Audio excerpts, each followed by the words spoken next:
Hi all. இன்னைக்கு 1.4ல fifth some பார்ப்போம்.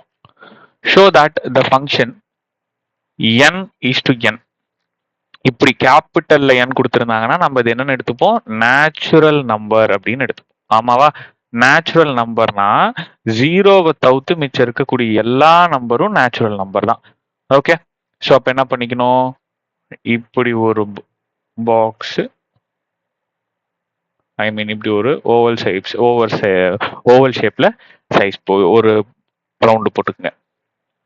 இப்போ இங்க என்ன இருக்கு நடுவுல, எஃப் ஆஃப் எம். இதுக்கு முன்னாடி இருந்த சம்ல எல்லாம் எஃப் ஆஃப் எக்ஸ் அப்படின்னு கொடுத்துருந்தாங்க. இதுக்கு வந்து எஃப் ஆஃப் எம்னு கொடுத்துருக்காங்க. அப்ப ஃபர்ஸ்ட் இருக்கிறத எம்னு போட்டுக்குங்க, செகண்ட் இருக்கிறத என் வாட் எவர் போட்டுக்குங்க.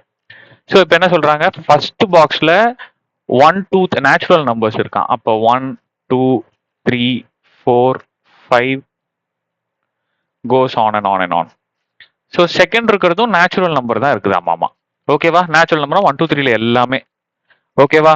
ஸோ அப்போ 1 2 3 இது கோஸ் ஆன் அண்ட் ஆன் போய்கிட்டே இருக்கும். 4 5 6 7 8 9 அந்த மாதிரி போயிட்டே இருக்கும். ஓகேவா? இப்போ நம்மளோட ஹிண்ட் பிரகாரம் என்னது, எம்ன்றது பசங்க, என்னன்றது பொண்ணுங்க. ஓகேவா? பசங்களுக்கெல்லாம் பொண்ணுங்க இருக்கான்னு செக் பண்ணிடுவோமா? எப்படி செக் பண்றது? இங்க ஒரு கண்டிஷன் கொடுத்துருக்காங்க. இந்த கண்டிஷனை அந்த பையன் சாட்டிஸ்ஃபை பண்ணாதான் அந்த பையனுக்கு என்ன பொண்ணு கிடைக்குங்கிற முடிவுக்கு நான் வர முடியும். ரைட்டா? இப்போ ஃபர்ஸ்ட் பையன் ஒன்னுன்ற பையனுக்கு எந்த பொண்ணு கிடைக்கும்? ஸோ எம் இருக்கிற இடத்துல 1 போடுங்க, ஆன்சர் என்ன வருதுன்னு பாருங்க. ஸோ 1 + 1 + 3 = 5. அப்போ அந்த பையனுக்கு எந்த பொண்ணு கிடைச்சிருக்கு? 5 அப்படின்ற அந்த பொண்ணு கிடைச்சிருக்கு. ஓகே, 5 இங்கே தானே இருக்கு, நேச்சுரல் நம்பர்ஸ்ல தானே இருக்கு. அடுத்தது 2.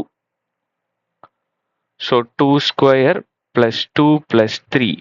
2 2s are 4 + 2 + 3 9. ஸோ அப்போ 2ன்ற பையனுக்கு எந்த பொண்ணு கிடைச்சிருக்கு? இப்படி டாட் போட்டு இங்க 9 போடுங்க. ஏன்னா 5க்கு அடுத்த நம்பரே 9 கிடையாது. ஆமாவா? போட்டுங்க. அடுத்தது 3. ஸோ 3² + 3 + 3. 3 3s are 9 + 3 + 3 6 15. ஸோ அடுத்தது 3க்கும் பொண்ணு இருக்கு, 15. அப்போ நான் என்ன புரிஞ்சுக்கிறேன், டெஃபினட்டா 4க்கும் பொண்ணு இருக்கும், டெஃபினட்டா 5க்கும் பொண்ணு இருக்க போகுது, டெஃபினட்டா இருக்கும். ஆமாவா? ஸோ அப்போ எல்லாத்துக்குமே பொண்ணு இருக்கு. ஆமாவா? அப்போ 3ல இருந்து, ஏன்னா 3 வரைக்கும் நான் மார்க் பண்ணியிருக்கேன். ஸோ 1க்கும் பொண்ணு இருக்கு, 2க்கும் பொண்ணு இருக்கு, 3க்கும் பொண்ணு இருக்கு, டெஃபினட்டா 4க்கும் பொண்ணு இருக்க போகுது.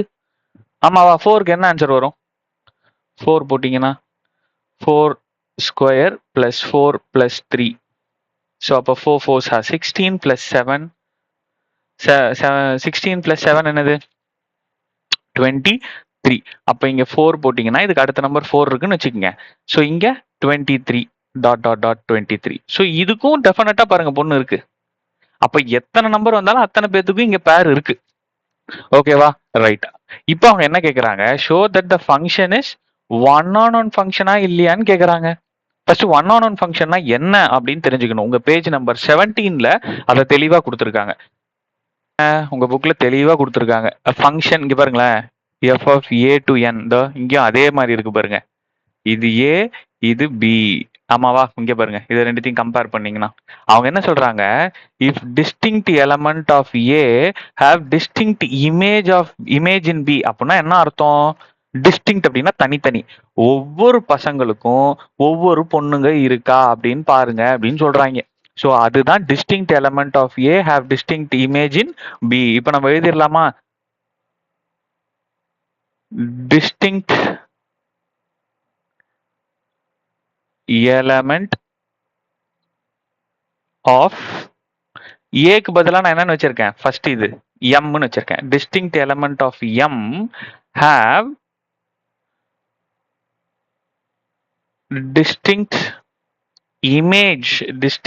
image in b க்கு பதிலாக நான் என்ன வச்சிருக்கேன், n. ஆமாவா? and hence it is, அதனால hence it is one on one function.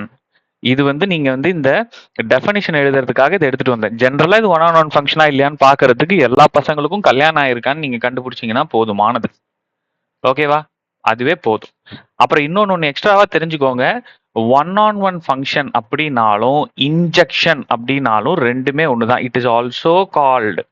சரியா? இத தெரிஞ்சுக்கோங்க. இது உங்க புக்ல பேஜ் நம்பர் 17ல இருக்கு. சரியா? 17ல இருக்கு. ஸோ இது கிளியரா இருக்கா? ஐ ஹோப் இதை நான் கிளியரா சொல்லியிருக்கேன்னு நினைக்கிறேன். ஸோ பொறுமையா பாருங்க வீடியோவை, புரிஞ்சு போடுங்க எந்த சம்மா இருந்தாலும். ஏன்னா பப்ளிக் எக்ஸாம்ஸ்ல இதே சம் தான் வரும்னு சொல்ல முடியாது. இது மாதிரி சம்ஸ் கேட்பாங்க.